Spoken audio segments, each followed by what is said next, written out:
All right. Hello. Welcome everyone to our Elevate Ag webinar all about monetization and how to generate an income from social sharing. Natalie and I are going to be leading this webinar and just answering your questions, sharing about our personal monetization journey. And Natalie, you want to kick it off? Yeah.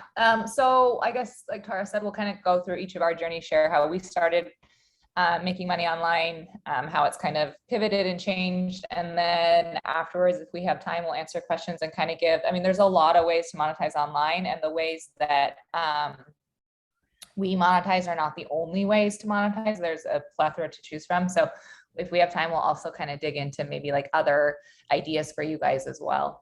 So I've been sharing on my own personal page for about 2 years.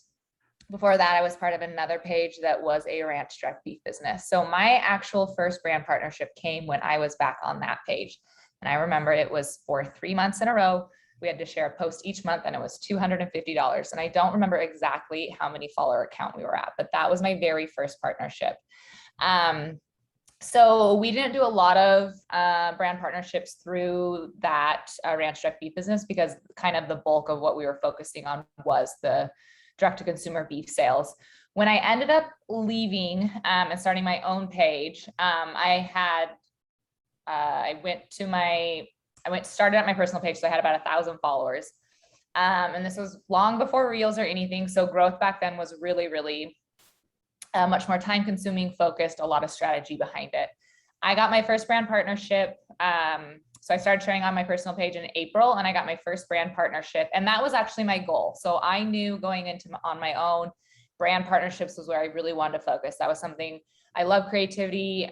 When you're at Rural Rooted, we do your brand archetypes. I am a creator. It's at my core. That is when I feel most alive and best and thriving, is when I'm creating. So I knew when I went to my personal page that brand partnerships honestly was all I ever thought I would do. It was kind of the tip of the iceberg. I didn't realize there was all these other ways to monetize. And so that's what I was really focused on. So I was pitching partnerships, reaching out to people. I got my first one in May and June. It was a 2-month long partnership. I had to share 4 posts over it, and it was a total of $1,000. So it was $250 again per post.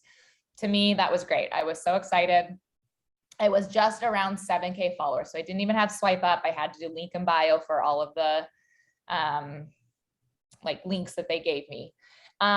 From there, it was just kind of slow. Honestly, I just worked, like I said, I was at 1,000 followers. So I had to work really hard to grow. That would have been 2020, right? Yes. We're in 2022 now, right? Yeah. Okay.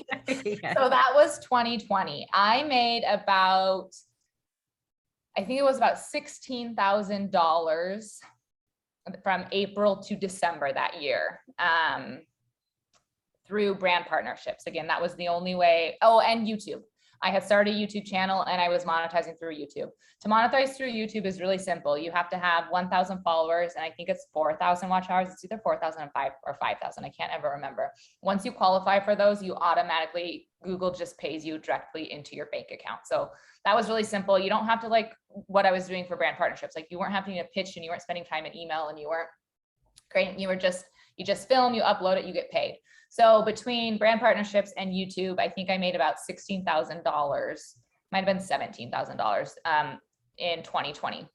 Kind of same thing. I had started Rural Rooted at the end of that year. So going forward, I knew I wanted to continue doing brand partnerships. And then I also was monetizing through the retreats. I don't know. Honestly, I thought when I got pregnant with Rue, I thought, when was he born? So that was a majority of my partnerships the year of 2020. I thought like being pregnant was actually going to be a detriment to me doing brand partnerships. And I actually got a ton of offers to do, not so much brand partnerships. I did a lot of content creation. So I would create, the difference between those is brand partnerships, you get paid to post on your page. Content creation is where they just send you the stuff, you take the photos, you send the photos back, they use you in their Pinterest, their email, their campaigns, like whatever they want to. You're basically like creating content for them to use. And I did that a lot I did that for like 3 or 4 pregnancy brands. I did it for a brand after Rue's born, like a baby sling brand. So that, I feel like that was kind of what got the ball rolling, honestly. And I was actually really worried being pregnant. I was like, great, this is gonna like put on hold everything I've been working really hard for. So that was actually a beautiful coincidence for me and something I wasn't expecting. But I feel like that's what got the ball rolling for me and a lot of confidence for me, is because I did so many of those pregnancy partnerships that after Rue was born, I just kept kind of pitching. And that was my plan going into 2022 or 2021 was brand partnerships and then rural rooted. Again, the beautiful thing, and we share this, if you guys listen to our podcast, we share this, that you never literally know what DM you're going to wake up to, what email is going to pop in your inbox. Like, it's the beautiful thing about creating a community and really leaning into like alignment of what you want to be sharing online. And I feel like at that time I was super aligned with like how I was, the content I was creating, my captions, because again, reels were not a thing. IGTV really wasn't a thing. It was just really hard posts. And that's something I really succeeded in the beginning. So like, that was like my groove on Instagram. I was like living my best life, guys. Again,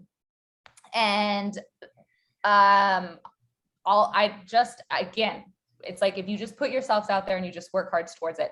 I remember 1 month in 2021, I made almost $15,000 from brand partnerships. And I thought to myself, this is insane.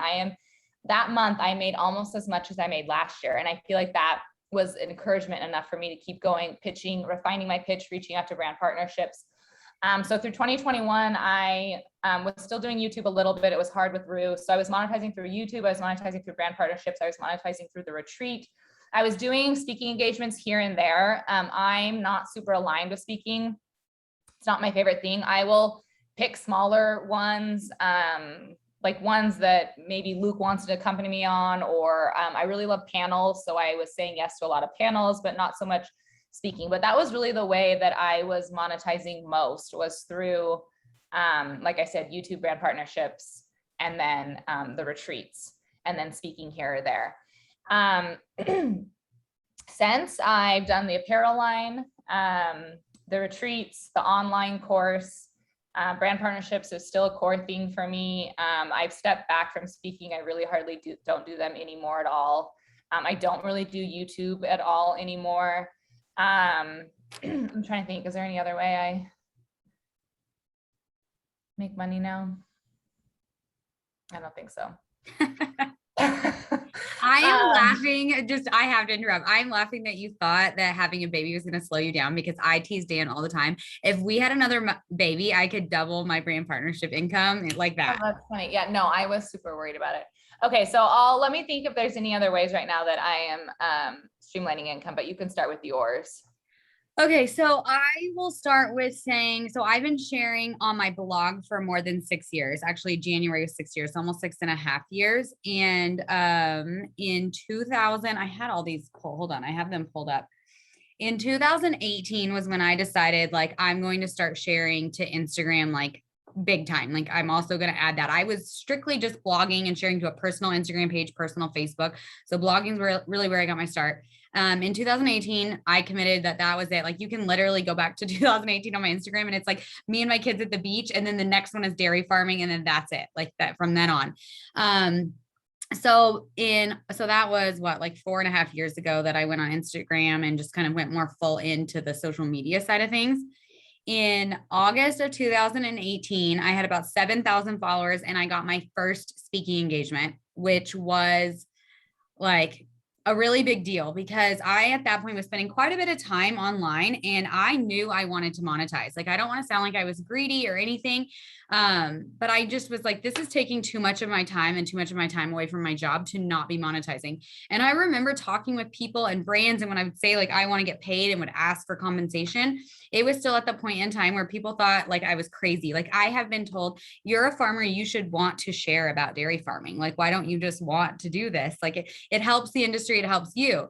And I was very frustrated. I was like reaching out to every contact I had, being like, how do I monetize this? So when that speaking engagement came in August, it was like nothing. It was like a couple $100. And I think I left my kids for 3 days. It was like personal side story. It was like a pretty stressful time in our life. My dad had been in an accident, and I was just like, it was an amazing life-changing experience. But at the same time, it was like, there has to be more than this, kind of, to like sharing my story and being away from my kids and family. So that January, I hit 10,000 followers. And I know there was a question about how many followers do you have to have in order to monetize. And I think this has changed now that brands like are more on board. But at the time I was at 10,000 followers and I got a brand partnership for $2,000. Which felt like the biggest deal ever. On that brand partnership, I had to share a blog post, an Instagram post, and I think I shared it to like my personal Facebook page because I still didn't have a business Facebook page at the time. From there, I kind of just like got a taste of what I felt like it could be like. Unlike Natalie, though, I was hooked from that very first speaking engagement. I spoke to all non-ag people at that speaking engagement and just knew like that's where I wanted. It was all women that were in like urban settings, like very urban settings, a lot of women, some men. And I just was like, this is what I want to continue doing. So go throughout 2019 and I continue to pick up brand partnerships, continue to pick up speaking engagements. Since my strategy was focused on speaking, I was just really heavy in trying to do that. And some of speaking I did have to take, I feel like speaking engagements for free where they paid for travel and your accommodations and stuff and your meals, but they didn't necessarily pay you. So that was 2019 was kind of when I was doing that. And as Natalie mentioned, that the craziest thing about sharing online is you never know which phone call you're going to get. I'll share 2 times that I like can't believe. And one of them I've never shared it out in public. So this is like a behind the scenes, I guess. But in October of 2019, I got asked to speak at the UN in Rome. And so I was able to go there and speak at the World Food Security Committee. And it's a really long title. And was just like hooked that that's what I wanted to continue to do. Never would have expected to get that opportunity. Never would have gotten that opportunity had I not been sharing online. And at that time, I had about 20,000 followers. Obviously, as we all know what happened in March of 2020, I had my first keynote speech was January 2020. I charged $2,000 for my first keynote speech. A good rule of thumb I got told whenever I was starting out speaking is that you can charge between 15,000 and 2,500 for a regular speaking engagement. And you can work your way up to like 5,000 for a keynote and then keep going from there.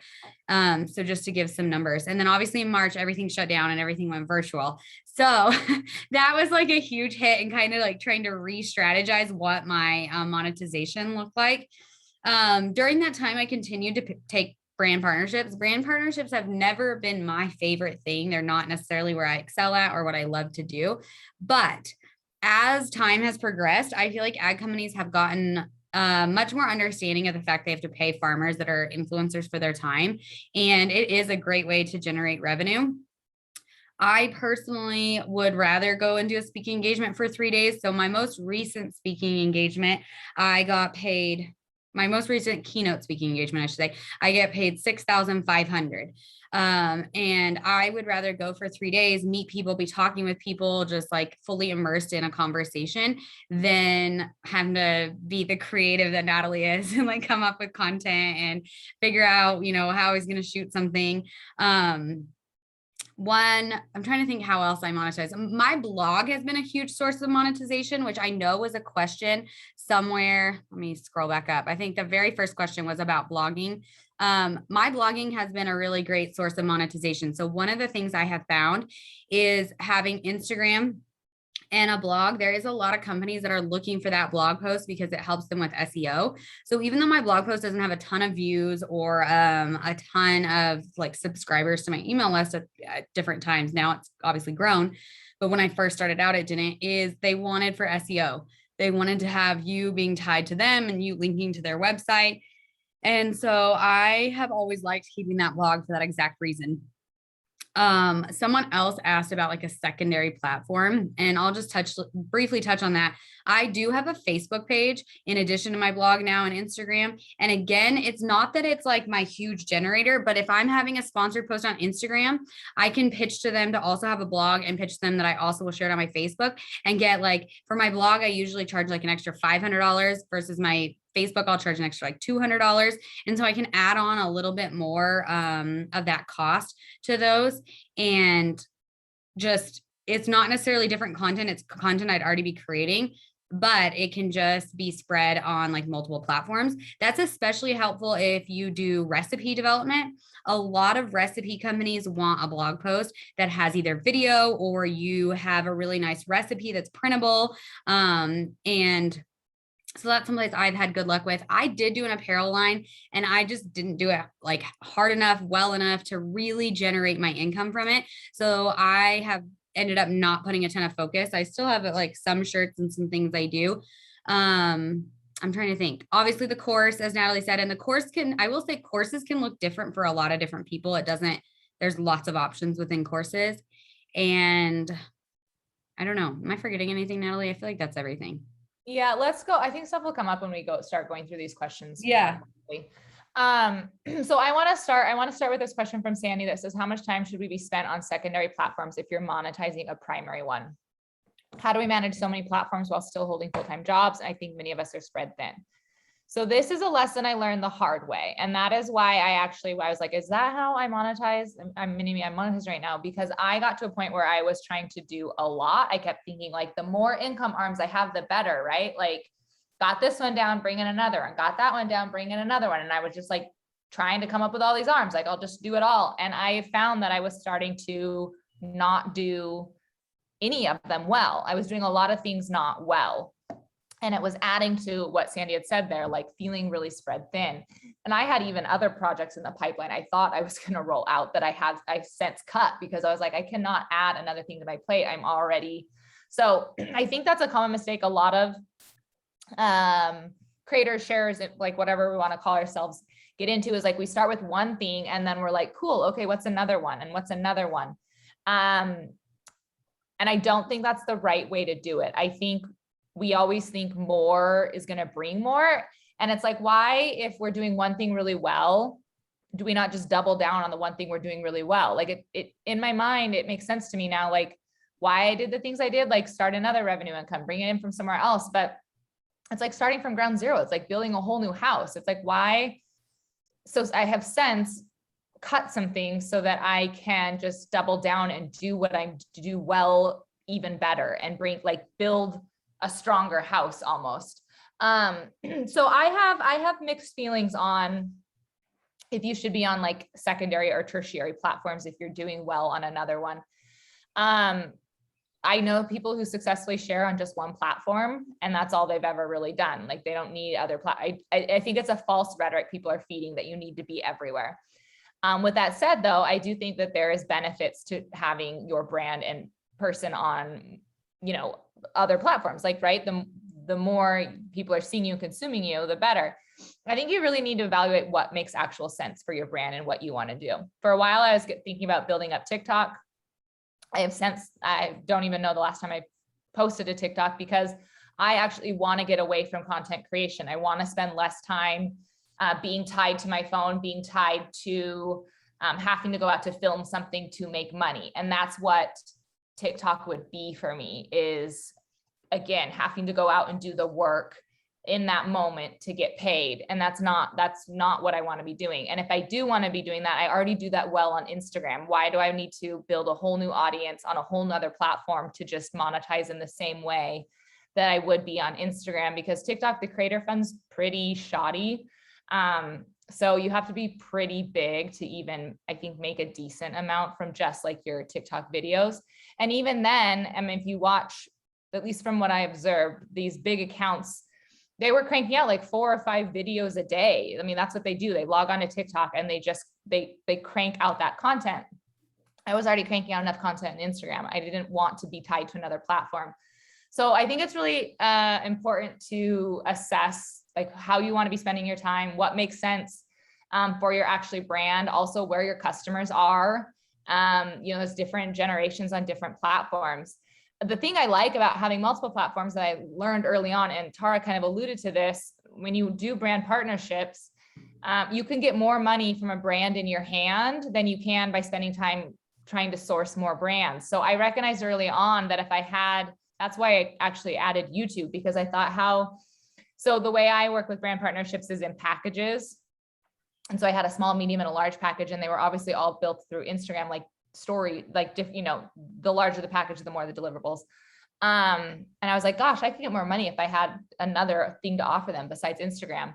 So I think that's an important thing to consider, though. If you want to do brand partnerships, you can make more money by having a secondary platform, whether that's an email list that, like, you can say, for X, like Tara kind of mentioned, for an extra 500, an extra 1,000, an extra 1,500, like whatever that is, however big that secondary platform is for you, you can charge more for that. So I think it does make sense to be on more than one from that standpoint.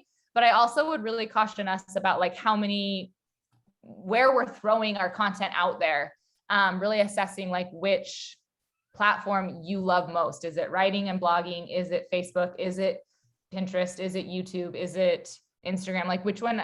I think now I'm kind of at a place where like, I have a main one and a secondary one. And I think I'm just calling it quits after that. Oh my gosh, I just lost my train of thought. Sorry. Oh, as Natalie was saying too, I wanted to say this, that it's very easy to get like to see what other people are doing and to think you need to be doing that. So I just want to reiterate, like, I feel like the apparel for me was like, oh my gosh, everyone's doing apparel. Like I need to be doing apparel too. Like I have a couple Q ideas, and sure, they did well, like they sold out, but it just was not what I really wanted to be doing. And so that was the time I spread myself too thin. I was spending so much time going back and forth with like the designer and the print shop, like if that's not really what I wanted to be doing. And so do not feel like you have to be everywhere, no matter what that looks like.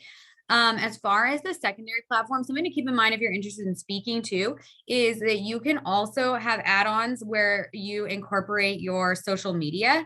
So I will do speaking and then say like, I will share about your event leading up to the whatever conference it is on my social media platforms. I'll, share live stories from the event, and that can be another great add-on. So if you want to do speaking, I do like having one social media platform, not necessarily a bunch of them, can be a great add-on to help, the company promote their event. And Tara, you're actually doing LinkedIn now. Like you're spending more time on LinkedIn because of speaking. I thought that's what you were saying. Like, here we go with the LinkedIn. Like I have like a weird obsession. I hadn't looked at I'm at 2,000 followers on LinkedIn, which is not a lot. There is a lot of really like nerdy CEOs and professors that have like 50,000 followers on LinkedIn, which I didn't even realize like people did that. LinkedIn is amazing if you want to do speaking, because it's the people that are booking speaking engagements are on LinkedIn. So it's exactly what Natalie said. Who is your target audience for what you want to sell, and be on that platform? And I started out really heavy on LinkedIn. And I think that's why my blog did as well as it did when I started, is because LinkedIn was really easy to like go viral kind of. You get a lot of shares. And then I kind of like abandoned LinkedIn as I got into Instagram. And now I'm coming back and I'm like, why did I ever leave this platform? This is the people I want to be selling my message to, so that they can hopefully hire me for speaking engagements. Whereas Instagram is much more friendly for brand partnership, which isn't what I want to be doing. So be like strategic about your platform. What platforms do you like to use, and which ones actually serve the audience that you are trying to reach? Okay, so Emily talked about monetizing Instagram and blog content. So you can link your blog through what was the secondary platform you did to pay you? You could do it through Google. And then what did you do? You did like a media company, right? Oh, for my ads? Yeah, I have ads through She Media. Okay. You have to have about 20,000 views, I think, monthly. Yeah. I don't think you have to have hit any with Google, right? So, and one thing too, like She Media, for just an example, I don't always have 20,000. Actually, I feel like I rarely do. And like I committed to them, like I will start posting 3 blogs a day. So sometimes there's some like leadway in there. So keep that in mind, because those ones pay better than Google. Google doesn't pay as well. Google AdSense doesn't pay as well. So that's a way to monetize the blog, it's like YouTube. You either link it through whatever, like a extra outside company or Google itself, and they'll run ads on your blog, and then you get paid per click per view for your blog. So that's why people are driving traffic there. Every time they get clicked, they get a penny. It's like YouTube. Every time someone watches that ad, you get money. Or like the reason why I added a blog this year, and this is another thing with the monetization journey, you guys, it just ebbs and flows. Again, as you change the direction you're going with your brand or business, I mean, if you had asked me last year, I was like, man, I'm going to hit blogging hard. I bought a bunch of blogging courses. I took blogging courses. I was like, I'm going to be like making that money on blog. And I don't even blog anymore. Because things have just changed. Like we've since started Elevate Ag and we're now starting a new project. And so it's like, you've just got to follow, like I follow my passions, and I'm a big like gut intuitive person. And so at the beginning of the year, I thought I was going to be monetizing the blog because I didn't want to do YouTube anymore. That's not how I want to be spending my time anymore. And so I was losing that secondary platform for my brand partnerships. And I thought I can plug in a blog post instead of the video. I was planning to do the 5 minutes on the ranch, embed those in the blog. So I was keeping a little bit of a video in there that I would throw onto my YouTube, but I didn't want to do the long 20-minute vlogs on YouTube anymore. That's not how I want to be spending my time. It's really hard for our family, just wasn't working. So I was like, man, what can I do to fill that space? Because the 5 minutes on the ranch is only applicable to so many brands that I knew I could work with. And I knew there'd be a lot of other ones that the 5 minutes on the ranch wouldn't work for. And so that's why I was like, okay, I'm going to do blog. So that's the other way to monetize blog is through brand partnerships and putting it part of your package. I don't know if you can sell affiliate links through your blog post as well. I actually like make a little money that way too. Yeah, I make a little money on Amazon affiliates. I will say Amazon affiliates, it has to be something like enough people are going to buy. And so, but in some ways, like if I have something I'm going to link to, I might as well put it on an Amazon affiliate. And I have I have a blog that I posted 5 years ago, I think it was, and it still generates. So the great thing about blogs through Pinterest, which there was a Pinterest question. So let me pivot to Pinterest for a minute. If you blog, you should use Pinterest. It's the one time that you should have a secondary is if you blog, use Pinterest. And Pinterest helps the longevity of your blog. So Pinterest is a search engine, not a social media tool. And so people are searching things and they can pull up blogs from years ago. So my blog from 5 years ago still gets pulled up. It still makes me money. I have Amazon affiliate links. I do not like make a fortune. I don't consider it one of my income streams, but I make some money off of those links. So Amazon can be a good affiliate link if you're going to be linking to things. I have seen great success on Amazon affiliate links for people that do a lot of like family home life. So mine that does the best is my little girl's birthday party. I know that sounds so weird, but that is my best income from Amazon. Also doing like a lot of like people that do canning or gardening or just like topics that can be a lot of people could be buying the products you're using off of your blog through Amazon. That can be helpful, but Pinterest definitely helps drive that traffic. Something I want to add that I thought Tara was going to say, the really nice thing. So this is the people who are like want a primary platform and a secondary. I would be really strategic. I luckily did this in the beginning, not realizing, but I would be strategic in picking a short form platform and pairing it with a long, like an evergreen platform. So your evergreens are your YouTube, a podcast, or a blog. Like Tara said, I still get money from YouTubes I made, at the very beginning. You don't get money from your Instagram post you posted 5 years ago, but you do from the podcast that's played 5 years ago. You do from the YouTube that's played 5 years ago. You do from the blog post. So that's considered evergreen platforms.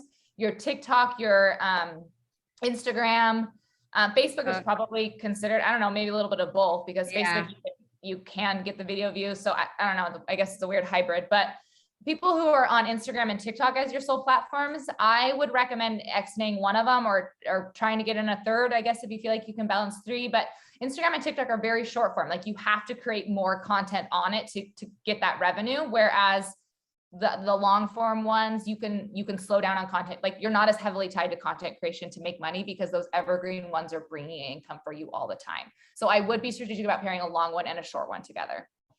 I want to get to other questions, but I do want to say if you're pairing two platforms or more, be strategic about your content. So when I had a blog, if my blog was really long, I would break it into 3 Instagrams.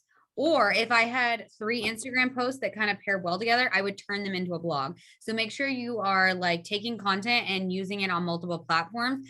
So that way you're not like having to like reinvent the wheel every time that you create content. Then hold on, just scrolled up. Just give me a second. So how do you work with brands that have never worked with an influencer before? That one got hold on. Wait, I want to go back to I want to say something about Kim's question on how large does your following on Instagram. Oh, okay. Go ahead. So here's my caveat, my answer for this one. The answer is that there is no answer, because you can successfully monetize at 1,000 followers. You can successfully monetize at 100,000 followers, and you can do it anywhere in between. Here's what you have to remember. You have to deliver on what you're going to say you are going to do for that brand.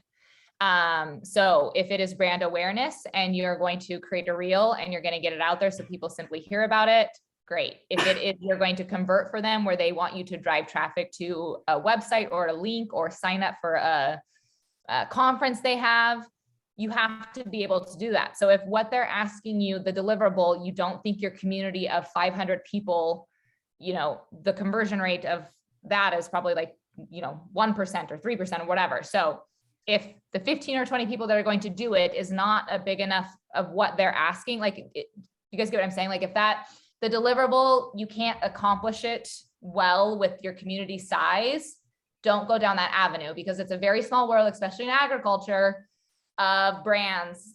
They're especially the bigger brands, because a lot of them are actually working through the same large media companies. So you just always want to be able to deliver. You have to show you have to screenshot and show your analytics, how many times that story got viewed, how many people saw the post, how many times the post was shared, how many people saw that reel. Like you don't just get to work for a brand, take the money from them, post, and then have it flop and everything's okay and you get to run along to the other partnership. You probably could for a small amount of time, but that well is going to run dry. So if you have a highly engaged small audience, that whatever the deliverable the company wants you to, I know I can drive traffic to this. I know they'll buy this. I'll know that they'll love, whatever that is, do it. It's not so much a number as it is a engagement and number pairing. So hopefully that makes sense. So I don't want to deter people from a small audience going out there and making money. It's totally doable. Just make sure that whatever you're promising that brand or whatever that brand is asking you, your size of audience can meet that deliverable. You can do your job well. And outside of brand partnerships, I love sharing about this. One of our guest modules on Elevate Ag, the course, is April Roberts from Five Hearts Farms. And she shares that she has about 2,000 followers when she started doing her on-farm events. So again, not brand partnerships, but on-farm events. She had, I think, 2,000 followers on her farm page and 10,000 followers on her April Roberts page, the Glam Farm Wife. And her first farm event, she had hundreds of people come. She has an amazing community of so dedicated. She's in the same town as me. Her events sell out every single time. She has events sell out in 1 hour, and they are big events. I have sat at my phone waiting to buy one of her tickets because I didn't want to not miss it before it sold out. She has a super committed audience. So she knows that. She knows what she can sell out. And so just you do not have to have a big audience, but exactly what Natalie says, you have to know how committed your audience is to whatever it is you're selling, whether that's a brand, an event, a conference, whatever it is. And the other thing on that note is I get really frustrated when people are and I fell into the same trap too. I was really committed to growth. I really wanted to grow. But I think people are growing when it doesn't make sense. For April to be doing a ton of reels and having a bunch of people, if her money comes from on-farm events, just create content for the community that you have and further serve and bring in more people locally. Don't spend your time creating reels for people in Massachusetts to see it. That makes no sense. The person in Massachusetts can't come to your on-farm yoga beer event. The person in Clovis can. Spend time creating content that actually, again, is connected and drives to what you're selling. If you have something like a shirt or a product that anywhere in the world can buy, great, sure, spend your time growing and doing brand awareness to get more people in. But if you have a niche product or a niche offering where it's locally, or you can only sell to certain areas or whatever, create content that makes sense. Do not get so hung up on the growth factor. That's such a great point. And it actually brings up one other thing. I promise we're gonna get to the questions, but collaboration over competition. So April, one of the things she focuses on is collaborating with local businesses, because that brings more people that are those people's diehard fans to her event. And that goes though across the board for, Instagram, anything. Collaboration over competition is everything online. The more you can collaborate with people that you have overlapping audiences with, the more growth you'll see and the more of an engaged community you'll see. Okay, so how do you go from expecting? Wait, are we done? No, so there's one question that got sent directly to Elevate Ag, and it's similar to the one below. tips for pitching to a company that has never worked with an influencer, which I think could kind of tie into like, how do you convert from getting a product from a brand to monetizing for them? Yeah.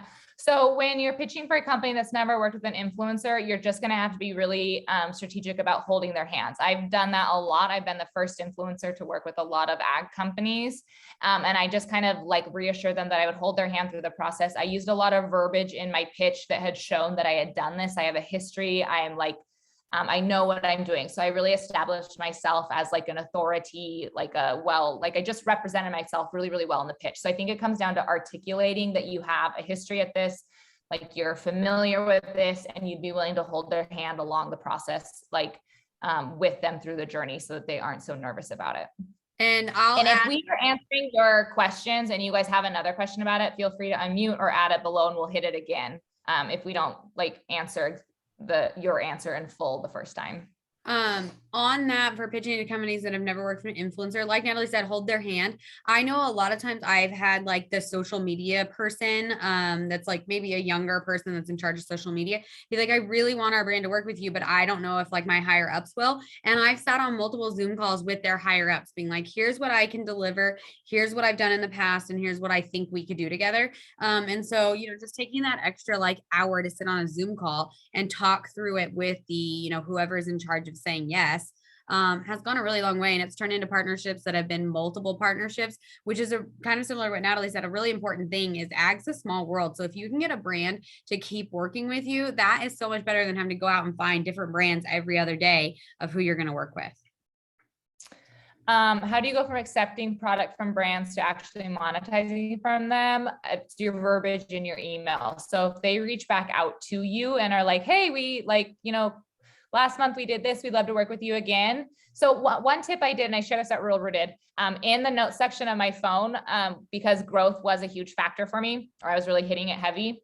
I logged the date and my follower count at that date so that I had a visual running chart of my growth, so that a brand who said, hey, we worked with you last May, we'd love to work with you again. And even if I was getting paid, and they wanted to offer me the same thing, I now had strict hard data that said, like, the last time I was working with them, I was at, 15,000 followers less, or 20 or 5 or whatever it was. So that gave me the power to bring back in that MLB email and be like, great, I would love to, like the last time we worked together was really great. My community loved it. I would love to do another project. I have this idea. My rates have gone up because the last time we worked together, I was, 15,000 followers left and I maintained the same engagement rate. So that was one thing I did to have that authority to come back to either ask for more money or go from a product to money, was track and log my follower account. Again, that was a different world. That was pre-Reels. Like, growth now is kind of, it's just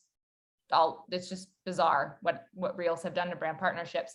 But it's in your verbiage. So if you worked with them before and they want to send you more product, you have to stand your ground. You have to say, I would love, again, it's kind of, I call it the compliment sandwich at Rural Rooted. It's like, you tell them how much you loved working with them, how great it was. Then you say, I've gone from, maybe you transition it to, I would set product exchange for stories alone. But if you want a hard post in my feed or a reel, I am now, working for monetary compensation for that, but I'd love to share it for free in stories. If you want to be paid for stories, then you say, again, the compliment of how much you loved working with them last time. But I have moved to no longer accepting product exchange. Do you have a budget for this campaign? I usually refrain from giving rates out because I found that just either undershot me or overshot me a lot. That's actually why I came up with the package ideas, because I could never figure out like where the hell I was supposed to land with money. I didn't want to like completely underquote myself, and I didn't want to come across so snooty and ask for too much money. They're like, who the hell does she think she is? So I was like, oh, if I do packages, I give a wide range and then everything's fine. So it's really about your verbiage. It's about being clear about how much you like working with them or how much you want to, and then establishing the boundaries. And usually I wouldn't state rates. I just say, do you have a budget for this campaign? If so, I'd love to further talk about how we could work together. And sometimes they'll come back and be like, nope, we don't have a budget. Thank you so much. We'll keep you in mind if we do. Or like, then the cards just have to lie. You have to be, if you're going to ask for money, you have to be okay losing the partnership if they don't. Like I said, you can work around, like if you don't want to be creating reels and hard posts for money, just move it to where you're like, I do product exchange for stories alone, but anything else that requires more time commitment, that requires monetization now. Yeah. If a brand asks you like, or if you're going to a brand, asking for budget is huge. A lot of times they will quote, I mean, sometimes they'll say no, but sometimes they'll quote you higher than you think. So I think asking for their budget is a great starting point. As far as also transferring them to monetizing, over delivering and like undercharging is huge on this. So if you got free product and you way over delivered, like you had an amazing, engagement and just like turnout for their product, I mean, come back with that and say, we did this product exchange, like Natalie said, 6 months ago. I have more followers. And if you remember last time, like this was the success of the campaign. So now with X amount more followers and my engagement staying the same, like I think I could do even more. So again, I'm monetizing. One thing about transitioning from speaking for free to charging is if you speak for free, try to get at least a testimonial. So when you go to the next person, you can say like, this is what the last person I worked with said, and probably the same for brands. Get testimonials that say like, it was amazing to work with her. The results were great. Our audience loved her, whatever it is. At least you're getting something out of that free brand or speaking engagement, that you can use to, upsell yourself, in the future. And starting for product exchange for brand partnerships isn't a bad thing either, because it allows you to create content that shows that you are doing influencing work so that other people can be aware. Like it's hard to never do anything and then just expect brand partnerships to roll in if you're not putting them out. So I started with brand product or product exchange alone, same as Tara, who took free, speaking engagements. I started with product exchange. And then once I got like working with my photographer figured out creating content and kind of got more comfortable with it, then I started asking for money and I transitioned to that. Like, I'm no longer accepting product exchange. I'd love to work together, but like, what's your budget? Going on to the next question about packages. This is a really good question. I know that Natalie has mentioned packages.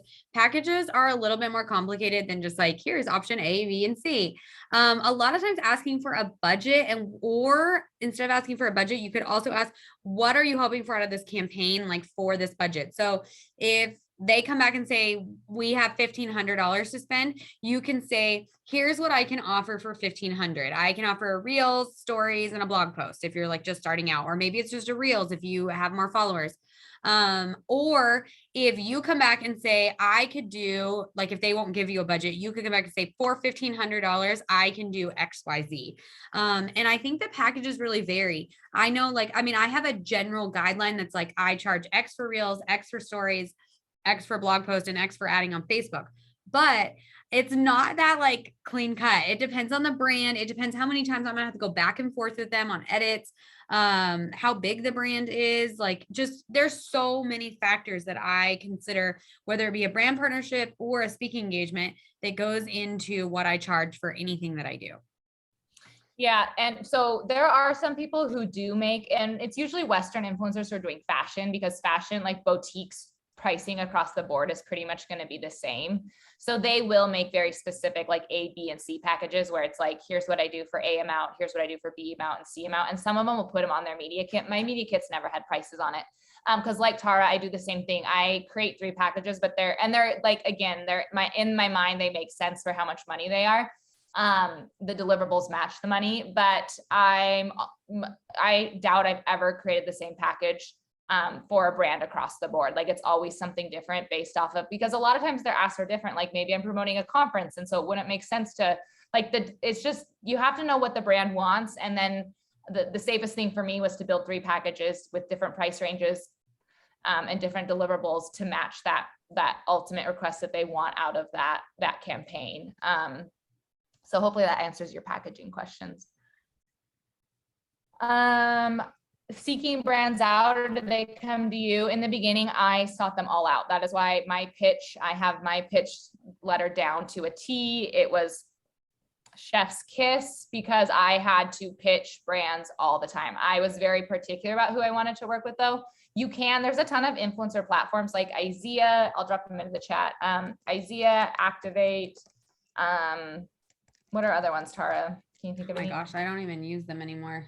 If I think of some other ones, I'll drop them in there. And they're like a collection where you go create a profile and then brands are on there like searching and look. And so that would be like your, I don't know, Swiffer vacuums and like very non-ag brands. So if maybe you're niche's house or cooking, or, you know, like some of those things, you might have a page that could fall into using those platforms, or those, I don't know what you call them, websites, I guess. It might make sense for you to be on there, and you might get a lot of brand partnerships of people seeking you from there. But for me, I knew I wanted to work with like Gen X, and I wanted to work with like, you know, companies that weren't on those platforms. I had to reach out and pitch them myself. So in the beginning, I was sourcing all of my partnerships. As you get bigger, people start coming to you. So I don't know the last time I've sent a pitch letter. It's been a really long time, but in the beginning, that's all I did, months of sending pitches. Similar. I sent a lot of pitches at the beginning, and now I don't have to. Natalie, you just lied. We have sent a pitch recently for podcasting because it's a brand new platform for us, and we don't have the same, you know, history as that we have on Instagram. So we've gone back to pitching and getting back out, like, you know, getting back out the way we started. And I will say though, I worked through with Case through IZEA. So there is now some ag companies that are getting on these platforms. So it's worth at least checking out. But like Natalie said, it's usually more like national brands that are on there, but it's still an option. So yes to pitching when you start out. In our course, Elevate Ag, Natalie breaks down exactly what her pitch email looks like, and it is so good. Natalie has the best pitch in the business. It's amazing. Hopefully it lands us our podcast sponsorships. Yeah, we'll keep you guys posted. So Sandy commented, if everyone wants to read, she update on TikTok monetization that they might be going to more of a partnership program like YouTube. So if anyone is doing short form content and wants to stick that platform out, there may be better, you know, monetary return in the future. And Instagram is also trying to kind of figure out their monetization for creators. So it'll be interesting to see how that plays out. Facebook is another one. If you do 3-minute videos on Facebook and you have over 10,000 followers, and I think you have to have so many watched hours of video. I don't know the exact number. And Facebook will also pay you. And Facebook pays, from what I have heard, Facebook pays decently well if you have a pretty big following. I do think numbers on Facebook matter there, but there is options for also just making money through the platform. So the last 10 minutes, if you guys want to drop any questions in, we'll answer them. Otherwise, I'll just kind of go through ideas for monetization, because we just obviously talked about the way we monetize. So there is product selling. Like, I think everyone initially thinks of like apparel with that, but like you could open up your own shop, your storefront, and have, you know, source all sorts of things. So lotions, soaps. I mean, it's literally, you could sell anything that's a physical product. You could sell digital products. So that would be like e-guides, a downloadable PDF, trying to think of other like those can be so good. A low ticket item that maybe a lot of people, like I know someone that had like a build for a chicken coop, and it did really well. It was just an e-guide, and you know, I think it was like $35, and it was well worth anyone's money who wanted to do that. And so it reached a large audience. We know somebody that has like a photography course. Again, a lower ticket item, but it appeals to lots of people who have a phone and want to take pictures. So lots of digital items out there. My friend Bailey charges another one would be memberships. So she does, her niche is gardening, and she does the garden, I can't think of the name of it, but it's another low ticket offer that's like you pay $15 a month and you get like what to plant. You know, it's like she delivers it. I don't know if it's an e-guide or an email. I think it's an email because I'm actually on it. But yeah, it's another low ticket offer that's like kind of that. It's not so much a digital product, kind of like, again, a weird little hybrid, I guess, but that's another one. Speaking engagements, we kind of touched on. You can do consulting work or coaching work. So that would be charging by the hour for a service that you are like a authority in. That's really what great. I do for environmental science stuff. Since I left the company I worked for last March, I now do independent consulting on environmental work, and I charge by the hour. I get quite a few emails a month with companies just being, hey, just wanted to I want to pick someone's brain about the dairy industry in New Mexico. And I was like on these calls constantly until I realized no, I email them back and say, here's my hourly consulting fee. And I would say 8 times out of 10, they sign the contract and pay me by the hour to pick my brain about the dairy industry, sustainability, like what's going on. So that can be a really powerful one. Don't forget the value of just your knowledge and your connections. Affiliate marketing, we touched on a little bit. So that's where like you have a link that you get paid through when people buy the product through the link. So usually if you're working with brands, they won't do all of it. So you're not getting paid to create the content and getting like affiliate money. It's usually one or the other. And so you can, I mean, most brands, I guess it kind of depends. Some will pay you that fee to make the content or, you know, do the post or whatever. And some will want you to go through the link and make a percentage of every purchase that way. Let's see, there is creator funds, which we kind of talked about, which would be like when Facebook pays you, when YouTube pays you, when Instagram pays you. Instagram's now paying for Reels. If everyone has that bonus, I would look that up. You can get started paying for Reels. There's in-person experiences like the retreats we're offering. There's virtual experiences where you could charge, like we could charge for this webinar where people come on and, you know, they pay a fee to get the webinar link. And then you teach something through that. There's a question about affiliate. There is affiliate platforms like To Know It is one for like fashion bloggers. There's some others. But if, you know, again, with like agricultural products, it's probably like individually that you have to reach out to a company and get an affiliate link. But I think it just depends on the brand and whether they're on like an affiliate program, like To Know It. Yeah, the ones I know are most clothing. So there's To Know It. There's it starts with an R, isn't it? I don't really use it. Rewards, style rewards. Style rewards. And then there's a third one that I knew of, but I don't do a ton of affiliate work. You have to have, I feel like if you're going to be an affiliate page, that's what people, that's what you commit to. Like you're sourcing links and like people know that you're the go-to person to buy from. Otherwise I feel like if you're just like randomly kind of like throwing links in your Instagram stories, it just doesn't convert well. Yeah, like a great example of that is like I follow a House of Color girl who's a summer, and so like I know I can get links from her for her outfits if I like their color. So like it's what I go to her page for. So I just think that's a very niche thing, and you've got to like be really committed to sharing links and making sure like people know where you're getting stuff. And we kind of, there's like, if you're like, well, I want to monetize, but I don't know what my offering is. That's the stuff we walk you through in Elevate Ag. Like there's questions, there's things to think about, like there's all that groundwork to lay. And then there's also, you can't just not have a community built and you can't not have a presence built in order to monetize. Like the first step is there's a ton of work to do before monetizing. And I always tell people at Rural Rooted, like, don't start monetizing before you've done the other work. Like you have to lay the foundation of your house before you can start laying down the brick walls. And that's also what we obviously teach a huge portion of Elevate Ag too, is like laying that really strong foundation. So when it comes time to monetize, like everything's in proper place for you to monetize. Yeah. And I mean, obviously this webinar has been 1 hour, but Elevate like goes in, out, like, I think the course is, I don't know, like 15 hours, maybe. Do we have like a time? So we go into a lot more detail about all of this. If you are interested in diving into this deeper, path 2 for Elevate goes all into monetization. We have multiple guest interviews from Facebook, TikTok, Pinterest, logging, that share exactly how they're making money on every single one of the platforms. And then we go into, Instagram, brand partnerships even more. So there's a lot of information in the course about monetization. Natalie, do you want to drop a link to the Elevate Teachable courses just in case people want to have that? Yep.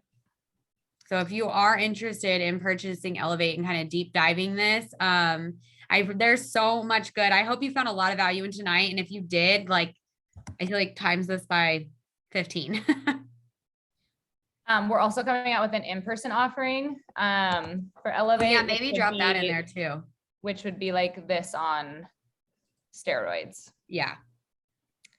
Yeah, I can do that. Sorry, No, that's fine. Okay. Thank you all. Thank you for attending. Thank you for, being a part of this. Callie, I just saw you purchase Elevate. Thank you. I'm so excited to have you join. I hope you love it. I will say early bird special while Natalie's dropping that in today and tomorrow only. So it'll end tomorrow night. we are offering an early bird special for Elevate Ag. If you purchase path 1 or path 2 in the next, like basically 24 hours, you will get free access to our 3 group coaching calls, which is very similar to this. We have a topic, we talk with you for an hour. You can have questions in the chat. You can come on live and ask us questions. And we also have a Facebook community where you can ask questions and we answer on there, as well as the community responds to you. The Facebook group is, people have loved the Facebook group and the group coaching calls. We have amazing testimonials from there. I shared them to my stories today and on Elevate's page. But if you are interested in purchasing it, I recommend doing it in the next 24 hours so you can get free access to Facebook and 3 group coaching calls. Cool. All right. Janet and Aaron, you threw a last one in there. Oh, yeah. You don't feel vulnerable. Yeah, but I mean, I don't know, I guess not enough. I mean, I've been working hard to build my email list, which is very important, I think, because you always own that. I have my website. I've always been told that, like, if you build a true community, like if you went down, they would find you wherever you decided to build up again. And so I think that's something that stuck with me, that is like, I know I have a pretty strong community that, like, if I got kicked off Instagram and decided to move somewhere else, like I'd be able to communicate through my email where I was going to start over again if I chose to do that. So I think that's what I've always stuck with it, is like, if you're building a true community and you got taken down somewhere, they would find you wherever you went to next. And so I think that's given me a lot of reassurance. That happened to Bales Hay. He got taken down, Trevor Bales. And I think within a month, he had 20,000 followers again. Like, he had a dedicated community who found him. I mean, it was probably like 10,000 less than what he was at, but they found him and they like committed to him again. And I will say, we go into that exact topic in Elevate Ag of why to have an email list and how to grow it and how to get people to give you their email, because it does make you a little bit more, gives you, something that you own. Yeah, we talk about email lists. We talk about a minimal viable product, which is something huge when it comes to monetization that we didn't talk about here. So there's still a ton. Like, if you think you got everything about monetizing out of this call, you didn't. We wanted to give you as much as we could, and I'm glad you guys are enjoying it. But it's just such a complex topic that there's definitely more in Elevate the course. And then, like we said, I see. I have a roller to gallon here. We cover, I mean, that's the beauty of in-person things too, is that you have these conversations very intensely over X amount of days. And so these calls like this are just kind of the tip of the iceberg. It's just complex stuff. I mean, it's businesses we're running, so it's not just black and white. There's a lot of gray area to discuss and share about. Actually, that's a great thing to end on. If you want to get paid like a business, treat it like a business. That's Natalie's favorite thing to say. And I think that is like such an important thing. If you want this to be a business, treat it like a business. And that Elevate is where we go into all of that. And path 2 is how to treat it like business, what numbers to be looking at, and all of that information. Yeah. Here's how I'll end it. Cause I think, falling under if you treat it like a business, it'll pay you like a business. And there is nothing more honestly irking to me than when people I just heard this the other day. They're like, yeah, well, we're going to start doing that when we start making money from this. And so the people who won't take the courses and invest in themselves, the person who won't pay the photographer to have the professional photos, the person who won't, buy the product from the brand before the brand sends it to them, the person that won't invest in their business is never going to have a business. My first photo shoots, my first brand partnerships, I lost money because I hired the professional photographer and I did it for product exchange only, but I knew what I was building. And I talk about this in the online course, that like, if you're going to open a restaurant, you're not like, I'll buy the fancy dinnerware, when we have the money. Right now, people are eating off of plastic plates. It's like, you can't build a business that way. You have to invest in your business. And if you want an online business that actually pays you, there is going to be upfront costs. We're just not used to thinking of the course as an online, an upfront cost. We're not used to thinking of like buying outfits and taking pictures as an upfront cost, as an investment. Those are new, weird investment things for us, but we're in a new, weird business space. And so, I mean, the other day I heard someone say that, and I just wanted to be like, you're never going to monetize then. If that is your attitude, that you're going to start treating it like a business when it pays you, it's like, you've got the chicken before the egg the wrong way. Like, you've got to invest in this business and treat it like a business. And then I promise you, it may take a little bit, but I promise you'll get that ROI, and that investment will come back and you'll have an actual business. Yeah. One of the first checks I wrote was I bought online courses to help me figure out how to pitch, We just bought a podcasting course. And we just bought a podcasting course. I bought the blogging course before I monetized my blog. Like, you got to invest. And yes, you could take a long amount of time, do it on your own, listen to all the podcasts, like source it, try it. But when you invest properly, that's when you speed, things move quicker for you and you get to that finish line, or, you get around the first lap of the track a lot quicker. So I'm not saying you have to do all of this to be successful. There's a lot of people that probably haven't.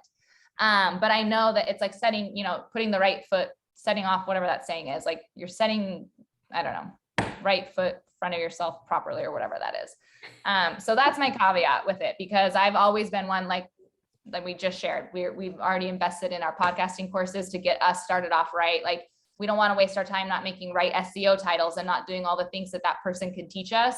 Sure, we could stumble our way through and next year finally start like hitting our stride with podcasting, but why not just invest in the course now and start up on the right foot? And so to add to that, mindset a little bit. We bought a course about creating courses so that we could give you the best course. We took a mastermind class for the last 6 months together to really strategize, being able to make sure that we could, serve you guys, help you guys, coach you guys through all of these things.